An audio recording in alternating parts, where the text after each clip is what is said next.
Hello and welcome back, everybody. Project M.O.V.E. with me, Dr. Josh Weidman, myself, Matt Markey, and today we're going part 2 of breathwork. Yep. And kind of recap a little bit of last time. So we kind of talked about the importance of breathwork, nasal versus mouth breathing, Mm-hmm. uh, side effects from mouth breathing, For sure. and kind of all the downstream effects. And we're just kind of recap on the topic. So yeah, it's kind of maybe talk a little bit about kind of what kind of controls everything. It's not the lack of oxygen; Correct. it's the CO2s which kind of drives the whole urge to breathe. Right. So, if you've ever had that feeling where you need more air, everyone just assumes they need more oxygen. Really, it's the CO2 that tells us that we need to breathe. So it's that buildup. So what this kind of tells you, um, you might have a low CO2 tolerance, right? And so that kind of creates that anxiety, that panic, or that kind of almost fear, if you will. And so that's kind of what we're going to get into a bit today, where we're going to maybe figure out what our CO2 tolerance was from the last episode, and then how do we improve it to be able to improve performance or downregulate to maybe calm down.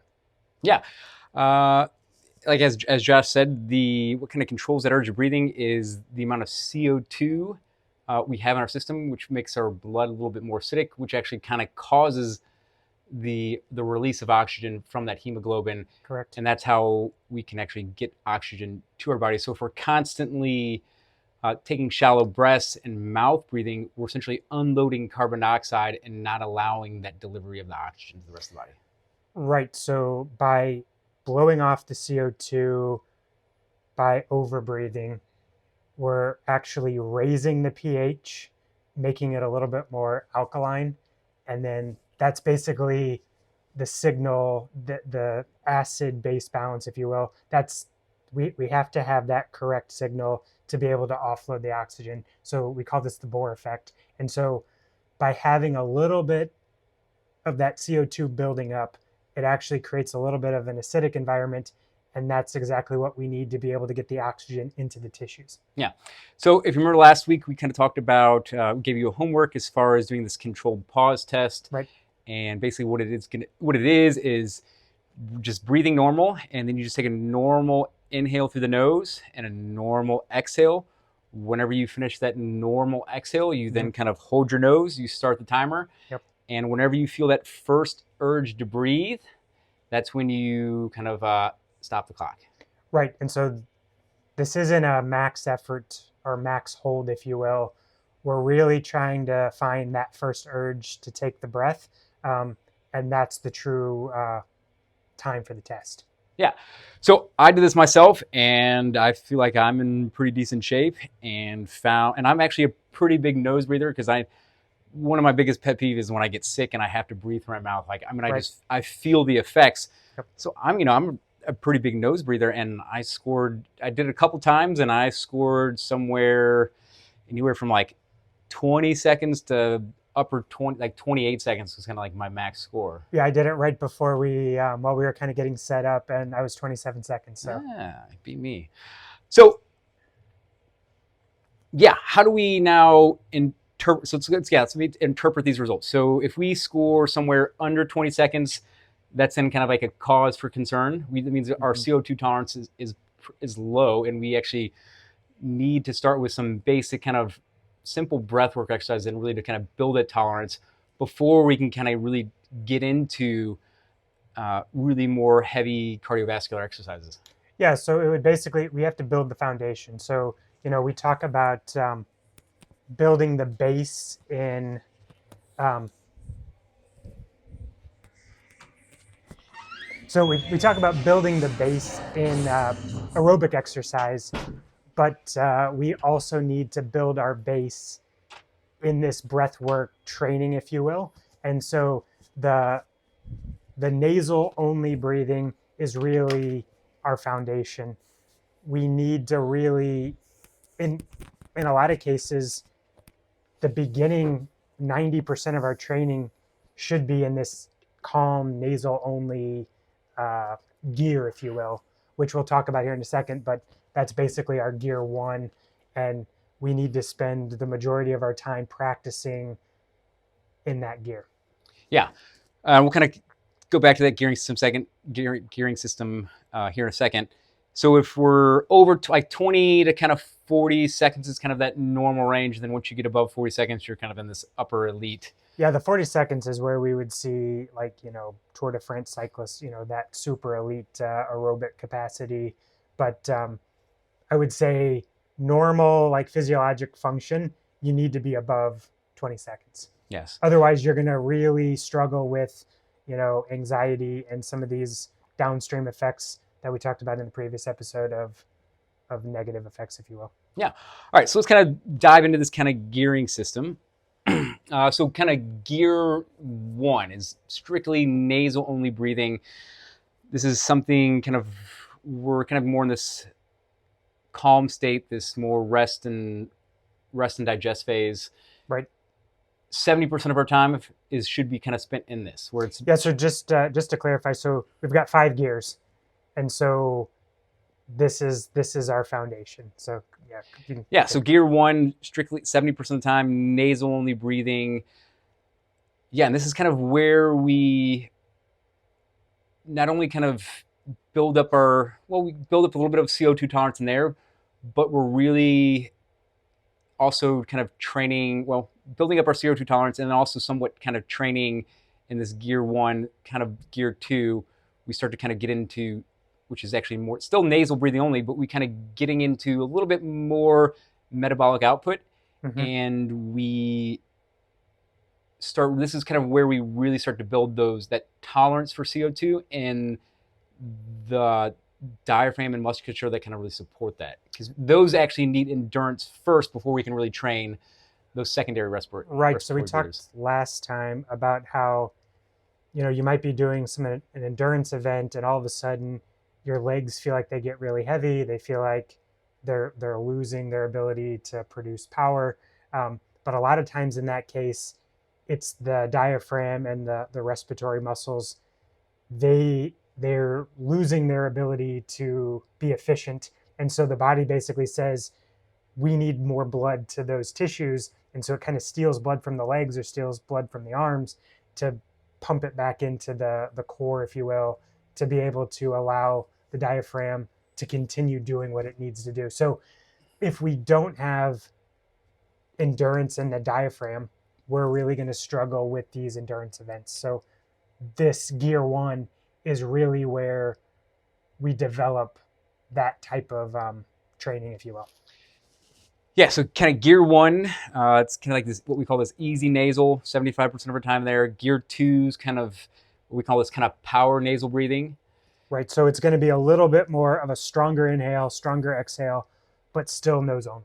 And it's going to take a little bit more actual focus and actually being able to maintain that, because you're probably going to want to kick out and start to maybe incorporate some mouth breathing.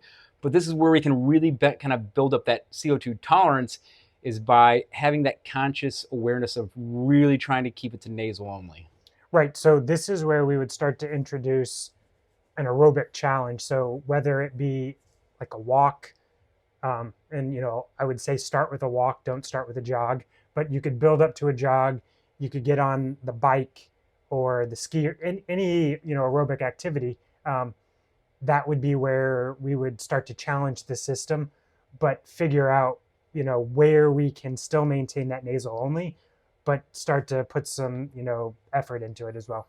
And for those of you who kind of are more into the kind of zone training, this is going to kind of be in that zone one, zone two, getting into that zone two.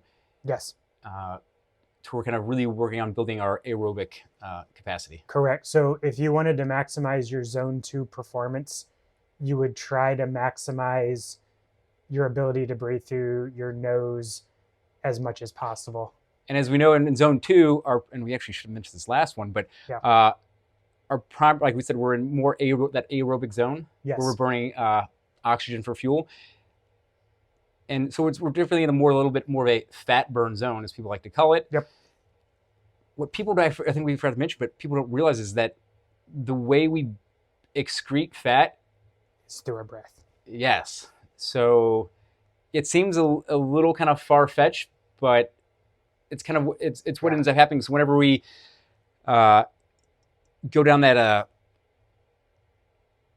oxidative phosphorylation system, Beta oxidation of beta fat. oxidation of fat, Yeah. I mean, our byproducts are water Correct. and CO2. Yes. Yeah, it's interesting. So the breath is actually where we're quote unquote losing the weight. So the key with this one is to be really aware of like the state change, because it's real easy, especially if you're not experienced, to quickly shift out of, and you're gonna want to mouth breathe, or you're gonna want to kind of push the effort a little bit higher. And so this gear two is really still only 10% of our training. So it's not the majority by any stretch, but it is where we start to push the boundaries a little bit to try to build our adaptability, if you will. Yeah. So there's a key point you just kind of made, that this is kind of where this gear two is where our actual training starts. So you're like, oh, I thought I was supposed to spend most of my time, or maybe you've heard you're supposed to spend most of your time training in zone two. It's not until you kind of get to this gear two that you're actually starting to actually train your body, like train your respiratory Right, system. which doesn't mean that like gear one is still the most important, because if you don't have a solid gear one, and if your CO2 tolerance is under 20 seconds, jumping straight to gear two and challenging yourself is really kind of putting the cart before the horse. Like we're gonna really, I mean, you're gonna kick yourself out of nasal breathing almost instant, or yes. very, very close. So because you have no tolerance for any CO2 buildup. So um, now we really want to focus on setting that foundation first before we get into any of these extra performance aspects. Yeah. Okay, so let's maybe maybe move now into this gear three, kind of this transitional. I think we forgot to mention, or I think we should mention. So if we look at like breaths per minute, like ideal is like 5.5 to 6. So it's super low. If we start to do kind of an awareness test, anywhere from like 8 to 12 is a really good baseline to be at.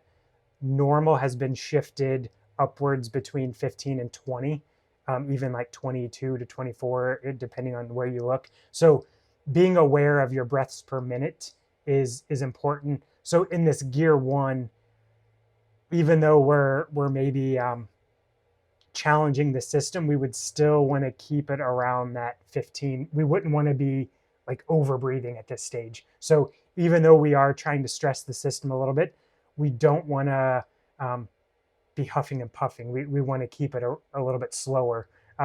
As we move into the higher gears, we are going to increase the rate. But I just wanted to make the point that in these lower gears, the rate is definitely a little bit on the slower side.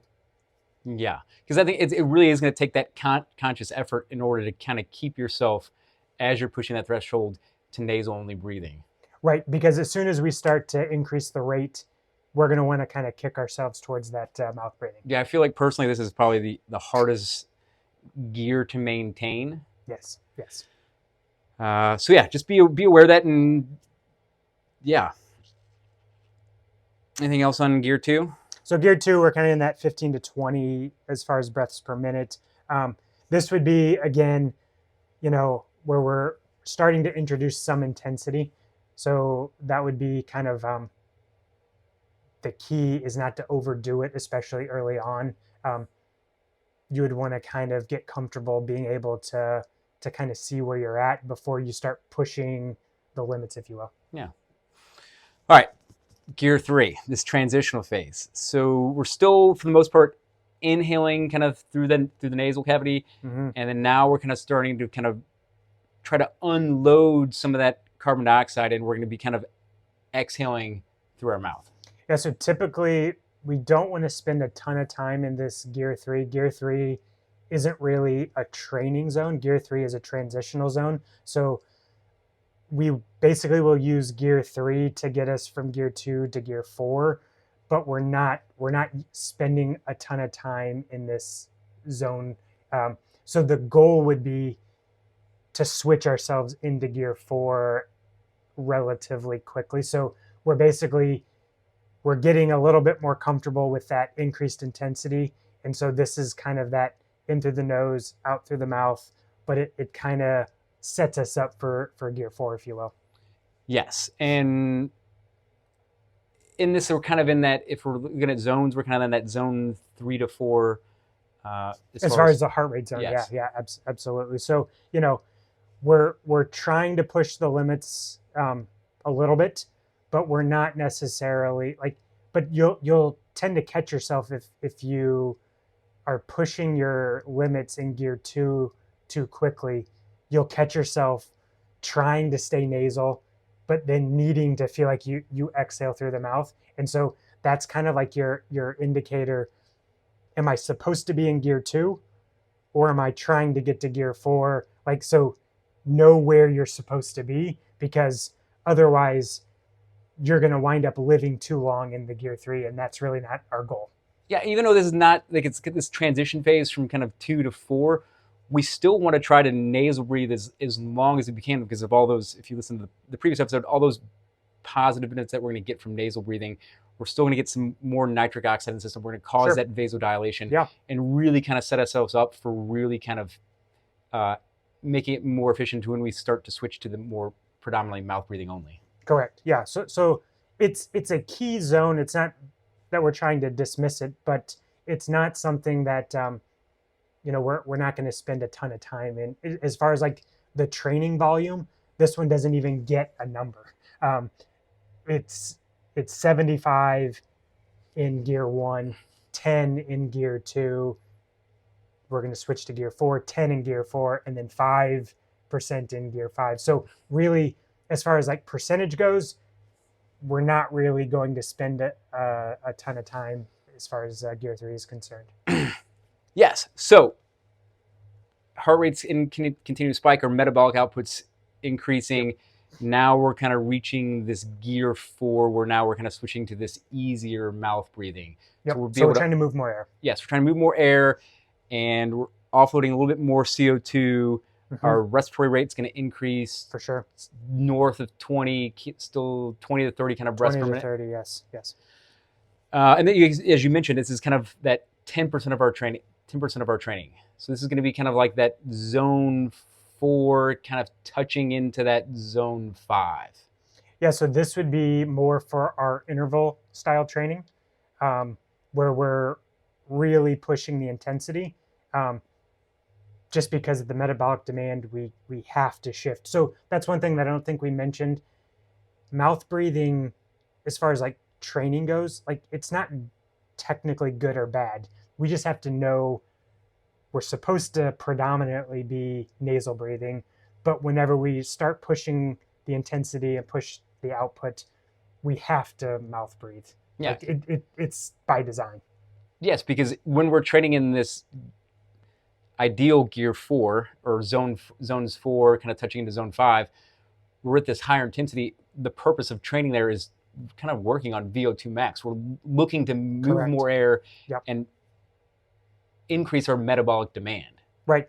But again, at the same time, we're going to have, because the metabolic demand is up, we're going to have more CO2 production. So we just have to be able to, again, manage that CO2 tolerance, if you will. Yeah. So this is kind of really kind of, I would say this is kind of now you're more kind of like your gear 2. This is kind of like the gear 2 for mouth breathing. It's going to take a little bit more intentional. You want to really try and control this as much as you can. So you're kind of working to, just focus and actually control your mouth breathing. And then it's like, then once we get to that gear 5, then it's just like, we're probably not even worried about our breathing. Then we're just trying to work on our output as far as our metabolic output. Absolutely. Yeah. And so again, the challenge, if you're someone who really likes high intensity, we tend to find that most people spend too much time in this gear 4, gear 5. So total amount of training is only 15%. But what we see is almost 80% of people who really, because, they like the feeling of effort because they think that they need this feeling to actually do something, right? And so they wind up spending almost 80% of their training time in this gear 4, gear 5. And really, it's robbing them of efficiency. It's robbing them of, like, it's degrading the CO2 tolerance. So that burn that you feel isn't always a good thing. Have you looked into these training tools as far as like to where you can essentially is almost forcefully kind of make yourself like nasal breathe? Which one? Like, do you have I'm one? just I don't. So I know, like, like the training mask, those types of things. I've played around with those, but really, it always comes down to, it's like your nose is designed to create the perfect amount of resistance. So really, what the mask is doing is creating resistance, and so it all comes back to, like, we're designed properly. It's not like there's not a flaw in the system. So we just need to figure out how to use what we have to the best of our ability. So no, I haven't played around with too much. I think yeah, I think the key is just it's just going to take a little bit more conscious effort, Yeah, and yeah. if The you're intentionality is if important. you're willing to be intentional, you don't have to worry about these. Yeah, I think with everything, there's a learning that can be, achieved, but typically what happens is you use the device and it teaches you the lesson, and then it's like, I don't need the device anymore. Like the Whoop band or a ring, any of those things, like once you get the feedback, it's like, I know what my body is telling me, and I don't need the device to say, oh, I'm recovered, or, oh, I had a bad night's sleep last night. Um, you do the CO2 tolerance test, controlled pause test, you're going to know if you're maybe, switching to too much of that higher intensity and you haven't done enough of your zone 2 or your gear 1 work. So I think just being more in tune or more aware of your internal state is really kind of what we're after. Yeah. Yeah. Yeah. So kind of while we're on these training tools that I just so happen to bring up, Yeah. we can almost think of like breath work and certain type of breath work exercises as specific tools for specific outcomes we're trying to look to develop. Absolutely. Yeah. So we mentioned before in last one, this McKinsey method, who kind of took this idea of there's no one certain type of breathing like Wim Hof where you're doing these controlled, forceful, deep breaths, which are going to actually put you in a more sympathetic state. There's no one right method of breathing, and sometimes we get kind of caught up in this this dogma as far as, oh, the one system's better than the other. Like I should only do this. It really he kind of framed it as that there's a right tool for the right job, Mm-hmm. and yeah, I kind of think that's going to be kind of where we should kind of start talking about. So Yeah. So if you've heard of Buteyko, or you heard of Tumo breathing, Wim Hof, I don't know, are you familiar with Erwan Lacour?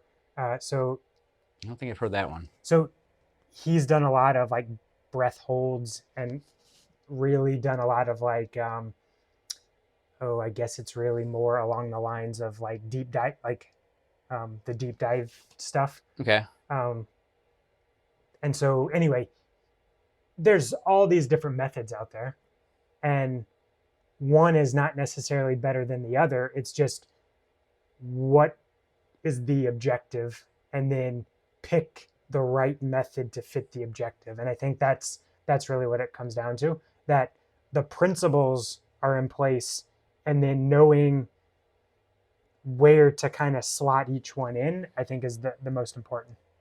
Yeah. So let's start from the beginning. Our foundation. So if we are somewhere for sure under 20 seconds, or just want to kind of improve our CO2 tolerance, Right. what are the foundational tools as far as breathing we want to start with? Yeah. So this would be gear 1, basically. So gear 1 is going to be really trying to slow down the breath, where we're not not going into, extremely fast by any means, um, and then almost creating a little bit of like a breath hold to a certain extent. Um, so the goal would be trying to improve that CO2 tolerance. That's really what it comes down to. Yeah, so we're essentially kind of doing this almost like this controlled pause test, this nasal breathing only, but Mm-hmm. with a little bit of a controlled hold to Yep. essentially kind of start to barely kind of tap into that urge to breathe and maybe taking it just a slightly past that. Yeah. So, we've heard of box breathing where there's, a 4 second in, maybe a 4 second pause, and then a 4 second exhale, and then another 4 second pause. So that that's more about regulation, like in a stressful event.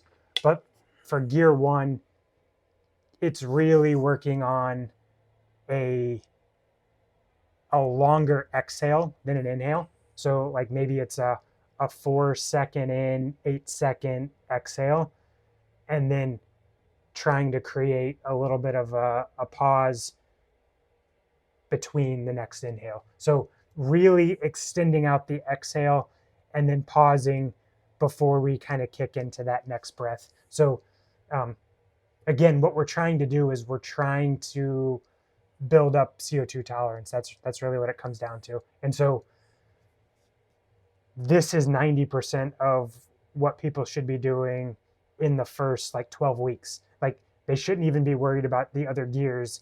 They really need to um, get their CO2 tolerance above 20 and not cheating it. So a real, No, okay, so maybe let's maybe correct me if I'm wrong. So yeah, this is where you need to spend kind of maybe more downtime as far as it's boring, but it's an absolute must in order to create a strong foundation. Can you, I mean, still keep your normal extra? Is there going to be kind of any kind of contraindication to continuing with our normal workouts, but then just adding this additionally in? Is it going to kind of set us back to if we're kind of continuing our normal workouts and then just kind of incorporating this intentional uh, gear one nasal breathing, kind of gear two, to where we're kind of building that CO2 tolerance? so what I would say is you don't have to change your workout. You just might have to change your times, your intensities. What I would say is make the nasal breathing the priority, and whatever the workout says to do, if you feel like you have to break out of nasal breathing, the intensity is too high. So like scrap the time or the reps, and if the goal is to develop better cardiovascular system, like don't make it about intensity. So lower the intensity until you can actually meet the demands, because it's going to be super easy to kick yourself out of, and then you're going to go right back into whatever you've been doing. So there's got to be a change, and the change is more intentionality, and the intensity has to be lower so that you can learn how to build that tolerance. Yes. So kind of also in this kind of gear one training. Now, a lot of us at nighttime, we may not know we're necessarily mouth breathing, Yeah.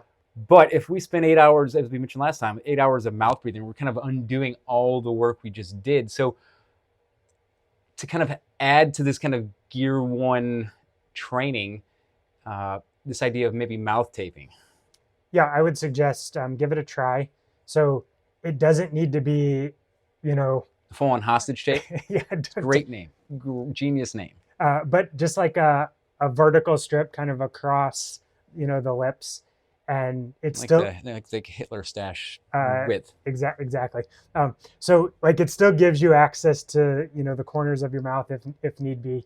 Um, but I would say play around with mouth taping at night, um, and then potentially even doing some low intensity cardio with your mouth taped. And so that is kind of like a foolproof way to like ensure that you're forcing the nasal breathing. Okay, so leading up to this mouth taping, we don't want to kind of just maybe go straight into kind of just taping our mouth and then just going to sleep. We kind of want to do some normal controlled Yeah. slow exhales kind of leading up to this to kind of help down regulate us, kind of really put us in that parasympathetic state. Yeah. So we can basically 10 minutes before bed, kind of, you can call it a like a sleeping protocol, if you will, but really focus on long exhale, a little bit of a pause, but really trying to slow the breath down um, quite a bit. Like you're trying to shoot for that 6 breaths per minute, kind of that target, 5.5 to 6 breaths per minute. That would be a good target or a good goal. Yeah, and then taping, and then And play around with, because I don't know if you've tried it, but like the very first time, it's like it definitely like you catch yourself wanting to kind of breathe out of your mouth, and it's like, oh yeah, I've got to recalibrate, right? And so it took a little bit of time to get used to it. So I would say play around with it before you just jump, straight to using it at night. yeah, good. Okay, kind of moving up into that gear system. Now, what's kind of the protocol as far as training kind of more of those respiratory muscles that are going to ensure that we are able to kind of maintain that nasal breathing? Because as we mentioned in the last episode, sometimes whenever we're working out, we kind of feel this. It's kind of this blood. It's going back to this blood stealing. We kind of Mm-hmm. feel this, like if we're in a heavy metabolic output, we feel like, let's say that, let's go back to the fan bike, like your legs kind of just going heavy and you're just kind of pooping out. Yeah. It may not be because those muscles are completely fatigued and taxed. Yep. It could just be that your primary respiratory muscles don't have the endurance. So now you're taking the shower, offloading more CO2, and now you're not allowing that oxygen delivery to those muscles, so they're actually reaching failure uh, earlier than they actually need to be. Right. So basically, the oxygen gets stuck in the blood. It's in the vessels, but it never actually gets to the tissue. So this would be where this gear 2 comes into play, where we're improving efficiency, but we really have to be aware of where that urge to mouth breathe. I mean, we've said this numerous times, but I think it's really important to kind of key in, you know, this is still completely nasal only. There's a little bit more effort on the inhale, a little bit more effort on the exhale, but we really need to make sure that it's still, nasal only. And as far as timing, as far as how long inhales, how long as far as exhales, anything we need to kind of adhere by? Um, you know, I would say that 4 in, 4 out is probably a good kind of metric. It doesn't have to be like that specific, but I would say that's kind of a good place to start. But again, because it's going to be a little bit more forceful, the inhale might be a touch longer. The exhale might be a little bit on the quicker side, where you're just trying to um, get the air out. Yes. And this is that, okay, maybe now kind of moving up as far Mm-hmm. as other breathing systems to kind of, that you talked about as far as, So I don't think I mentioned it, as far as like breathing methods. So the Buteyko, thank you, it's that would escaping me. that would be basically gear 1. Like that's the foundation of like everything, and then you could basically do a modified version for gear 2, if you will. So that again would be like if you needed to um, like think of a method, or at least kind of like, this is the style that I'm going to be utilizing. The Buteyko method would be the one to focus on for gear 1, and a bit of gear 2 as well. Any controlled breaths in these two? What do you mean by controlled breath? So I mean, sorry, breath holds. As far as trying to Um, train these two gears. absolutely. So like you could even like that's a whole technique is like you could take like a farmer's carry and you could basically take a normal breath in, normal exhale, go for a walk. And so you would use the breath hold, but then the intensity of just the farmer's carry or suitcase carry, whatever, to challenge the system. And so, this could be another metric or test that you could use. You could use it to train, but you could also use it as a test to see where you're at. And a lot of people do this in submersion, like pool training, but probably not the best place to start. No. I would advise against that. There have been some tragic incidents where people have gone too far and they've either passed out or Well, yeah, because when you're doing these controlled holds, I mean, blackout that the possibility of blacking out is definitely increased, and doing it underwater just exponentially increases the risk factor. correct. So keep yourself above water. Start there. Yeah, and so like that's where like the Wim Hof, to jump ahead a bit, like that's typically done because it's a super strong sympathetic activation. So it's basically super stressful to the system. But if you've ever done it, like you can almost be sweating. Like it creates this surge of adrenaline, if you will. So a lot of times people will do a Wim Hof style before they get into like a cold plunge, just to kind of prepare them to get into it. But that's definitely not a daily practice. That's not something that you should be utilizing on a consistent basis. Like max, as far as like Wim Hof goes, it's couple times a week. 2-3 times max per week. But it's not the foundation. It's not the baseline. But because what happens is people, they get addicted to that feeling. And so then they erode their CO2 tolerance because they're consistently pushing off the CO2. And it really winds up becoming detrimental to the whole system and foundation. Yes. All right, let's kind of backtrack, moving back up the ladder. Yep. Any next methods? So with gear 3, there's no method, and gear 4, there's not really. I haven't come across like a technique that technically is in gear 4. Gear 4, it's more of a concept. So where, like we talked about, it's a little bit more calm than say gear 5. Gear Wim Hof is like max gear 5. You don't have to be doing Wim Hof to be in gear 5, but that's like a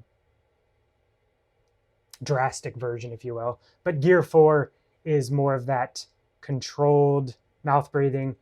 I don't have a specific technique that I would latch on to gear 4, but it's more just increasing the rate, and obviously we're using the mouth to offload more CO2. Yes. And yeah, like you said, this is kind of starting to getting kind of more of that interval. We're not spending much time there. Maybe before we kind of getting back into Wim Hof, like ways to other types of training methods like box breathing.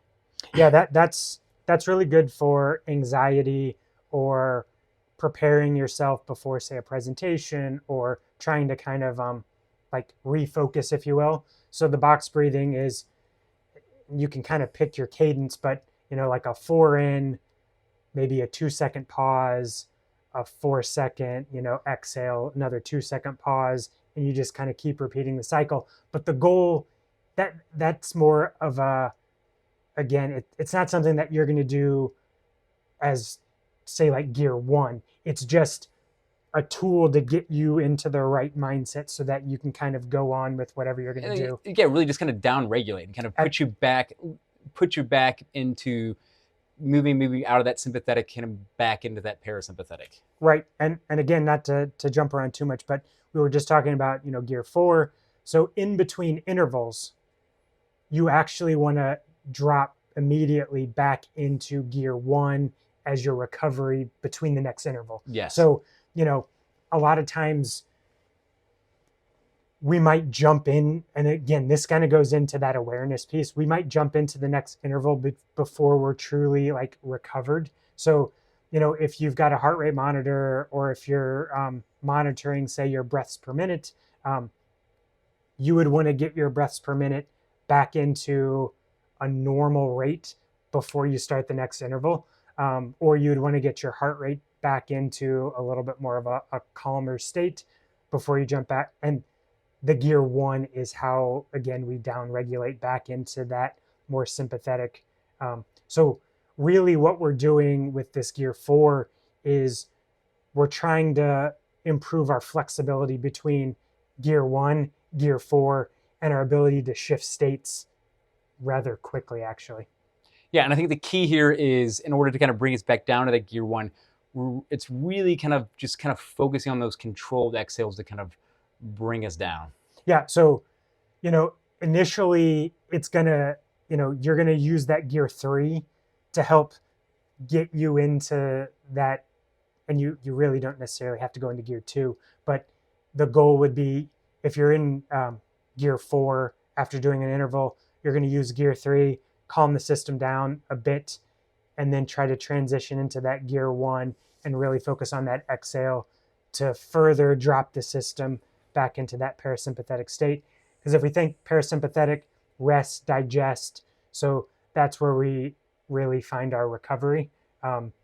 So even after a workout, using that gear 1 to kind of down regulate the system again would be worth the time to try to really maximize utilization of resources and start the recovery process. Okay. Now, what about really kind of train any method? And we mentioned Wim Hof is really kind of training that like sympathetic activation, just kind of using that tool to then really kind of help us be able to develop our max output system. Yeah, so I really think that you're going to use the training to kind of force it to happen almost. So this is where say a max effort on the fan bike, you're going to force a gear 5 to occur basically. So you can use Wim Hof to stimulate a gear 5 response, but the training almost puts you into a gear 5. So let's maybe explain a little bit kind of what gear the Wim Hof system kind of does, as far as we're really trying to take these deep, forceful inhales, and we're really trying to kind of pre-saturate our blood with as much oxygen as possible. Yeah, so you're going to go through, like, you basically go through, it's like 30 as fast as you can in, as fast as you can out, and then you basically do this as long as you can breath hold, and then you repeat the cycle again. You do 30 as fast as you can in through the nose, like not in through the nose, it's in through the mouth, out through the mouth, and you're trying to do another 30, then you do a pause. And so if you've ever done it, like your first pause, you might be able to go, say, a minute, minute and a half. You do it again, and it jumps to like 2-3 minutes. You do it again. Like you can get to where at the end of the 5th interval, you're holding your breath for like upwards of like 5, 6, maybe even long, up to 8 minutes. Yeah, and let's kind of look at this. So it is, we're trying to build up as much oxygen in the system as we can. So this is for like high performance, really stressful states where we're going to need to maintain metabolic output. So by doing these deep, heavy breaths, we're essentially saturating, getting as much oxygen into our system as we can. And then we're essentially then now going to then stress our CO2 tolerance as much as we can. So what we need that oxygen in order to kind of keep being delivered to like, let's say, our tissues. Mm-hmm. So it's like free diving, for instance. Yeah. The idea is you're going to do this kind of Wim Hof type breathing to build up as much oxygen as you can, So that way you can keep those tissues functioning while you're essentially holding your breath.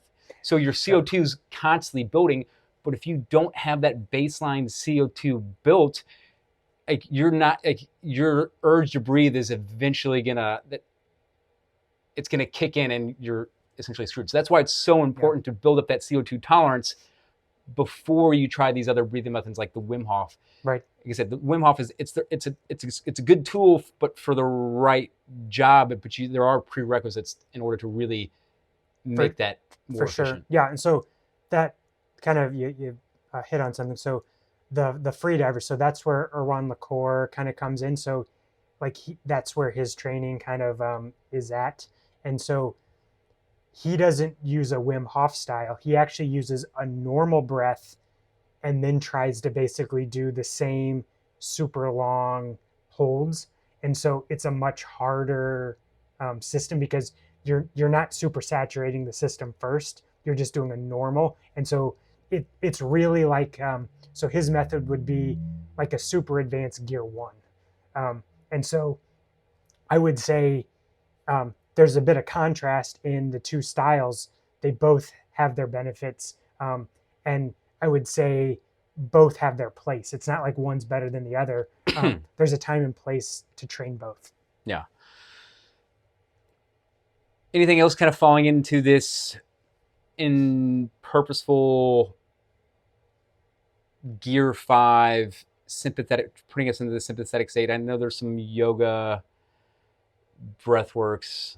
Yeah, like this is where like what's the one with like it's like you can actually have like it almost induce hallucinations. Yeah, the holotropic. Yes.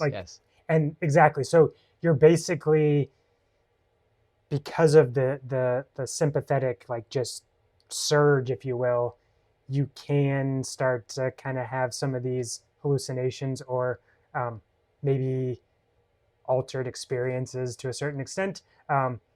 So that's where this fits in. But remember, it's only 5% of our total training. So while it might be interesting to play around with this, don't make it a habit to be doing on a daily basis or a super consistent basis. You just want to touch it and know what it feels like, but that's not where the training really lies. Yeah. We talked about Tumo briefly. So Tumo is kind of it's similar to Wim Hof, but it's a little it's more controlled. And so technically, whenever Wim Hof set his record for being in the ice bath over an hour, he was using more of a Tumo style, which is a much more controlled breath. So think of like Wim Hof, where we're doing the rapid breathing, the long holds.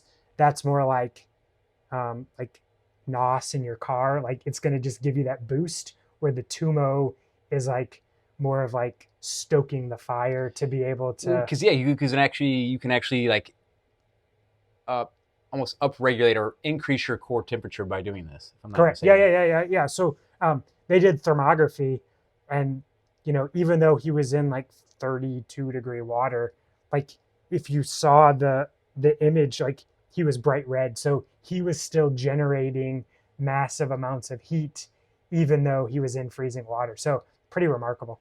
Yeah. No, thank you. Yeah, but again, this took years to develop. It wasn't like he just all of a sudden decided, oh, I'm going to go get in an ice bath and see how long I can.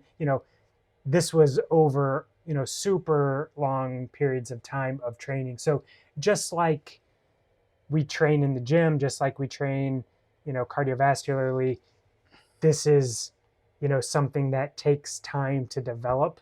So be patient, and it's something that can be achieved if you put in the correct work. It's not something that is going to happen just because you did a 10-minute breathwork class or something.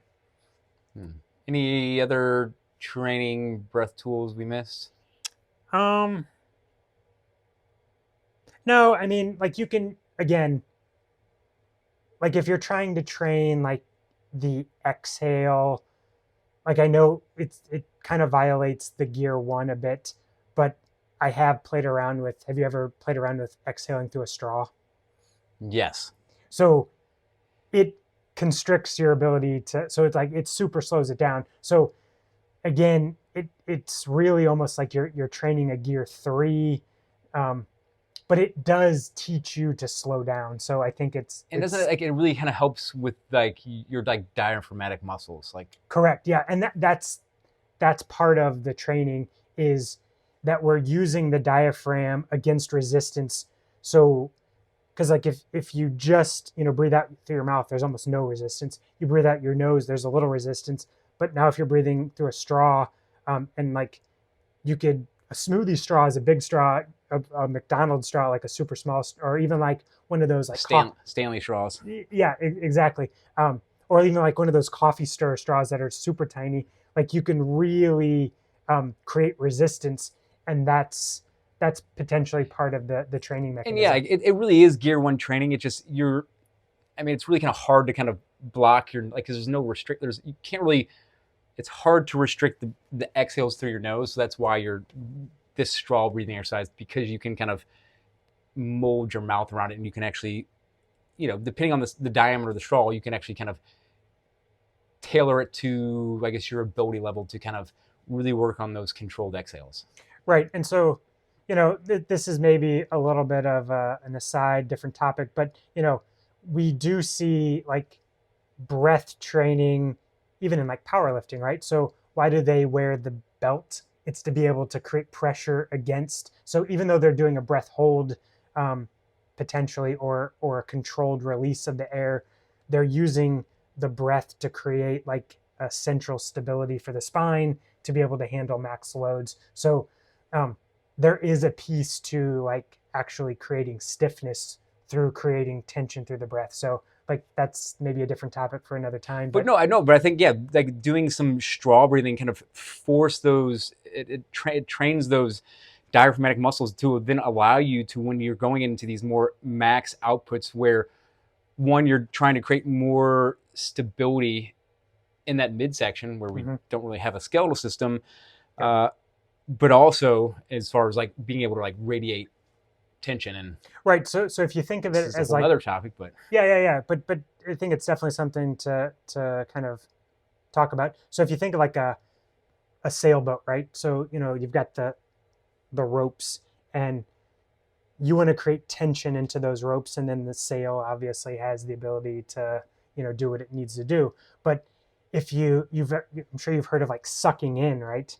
yes, the draw like kind of draw in method. And so while that works on creating a muscular tension, it doesn't create that intra-abdominal pressure the same way. So It's not something you're going to want to use for like a max effort output. correct. So by using the diaphragm to create that downward pressure, and then the rest of the ab musculature has to then react, and so we're almost creating like this eccentric contraction against the resistance from the air pressure, and then that's what creates the spinal stability, which allows us to lift extraordinary amounts of weight. So Yeah.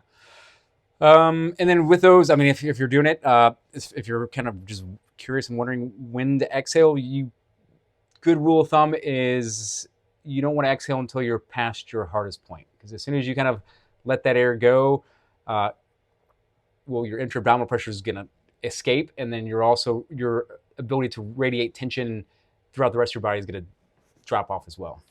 yeah, so there's again techniques that you can kind of play with, but you can kind of slowly like leak a little bit of air, as in like just through the mouth a little bit.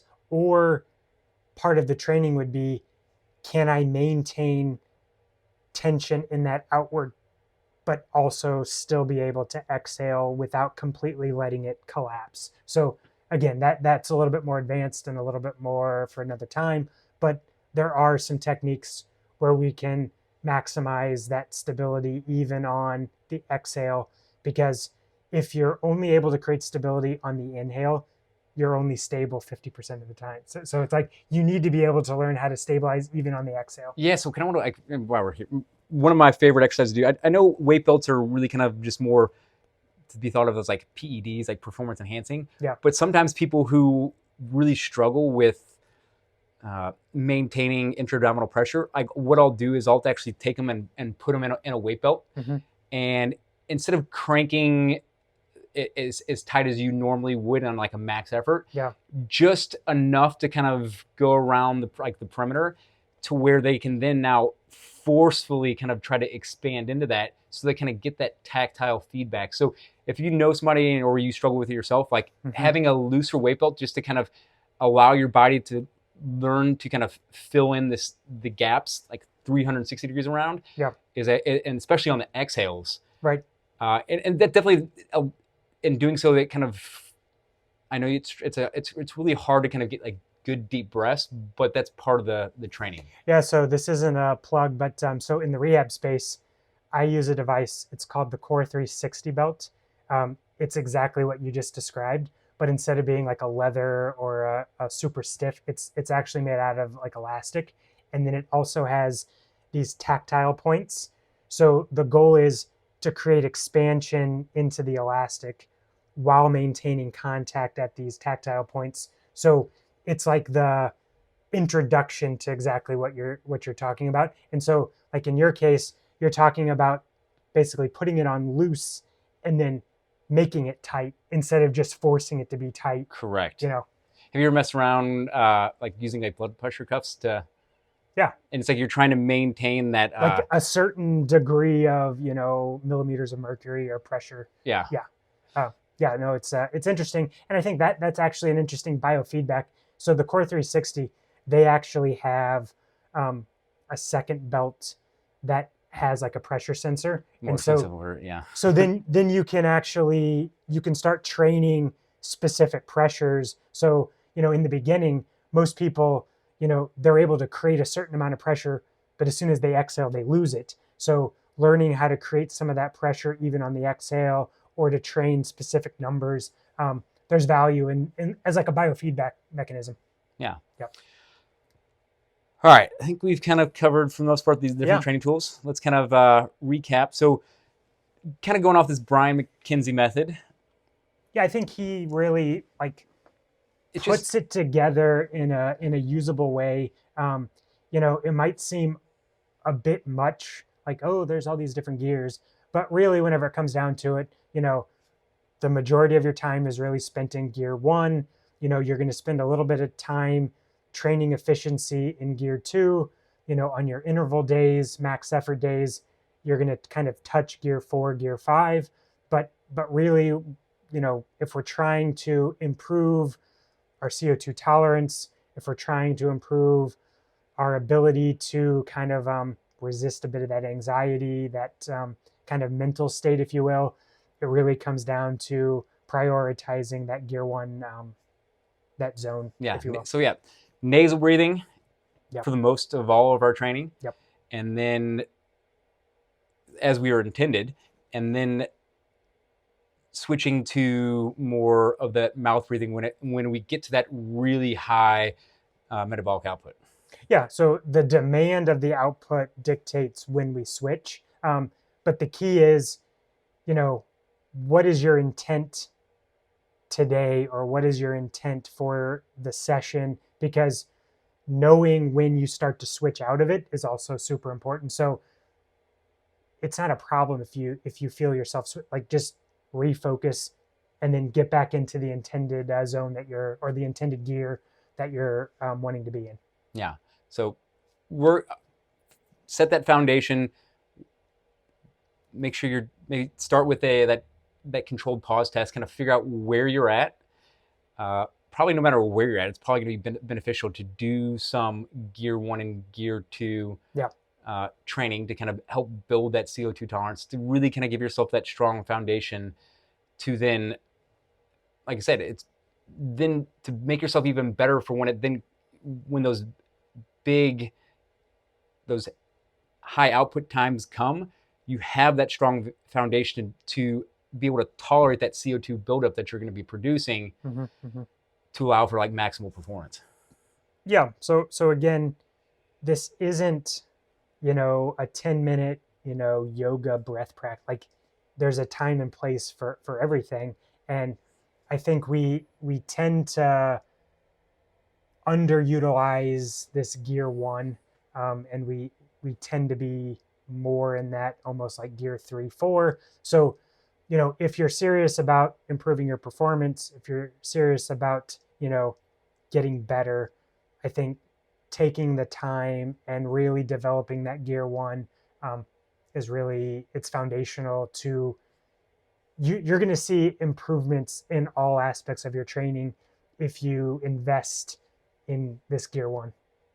Yeah, and I would say as like a practical tip, because this is a really boring thing to do and it takes conscious effort. Yeah. Play around with some like mouth tape. Like even like you're at home, you're watching TV.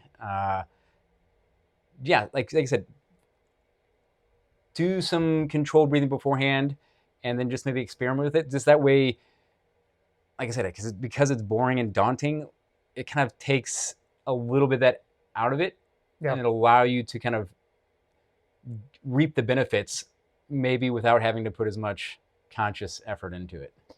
And then also at night, like you may not know if you're a mouth breather, so I mean, start small and kind of just do a little experimenting and see how you feel. I know I've had several clients who've